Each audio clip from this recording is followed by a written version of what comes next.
In this guide, I will be showing you guys how to sell tickets with AXS. Let's get started.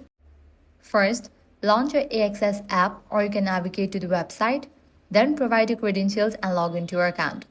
Once logged in, tap on the tickets icon located at the bottom of the screen to view all your available tickets. Here you will see a list of all the tickets linked to your account. Tap on the specific ticket that you want to sell to open its details page. On this page, look for the sell button. If the sell option is available, you will also see the option to transfer the ticket or sell it directly through AXS. Tap on sell and follow the on-screen instructions to list your ticket for resale on the platform. Keep in mind that not all the tickets are eligible for resale, so if you don't see the option of sell button, it means that ticket cannot be sold through AXS and there is no workaround for it.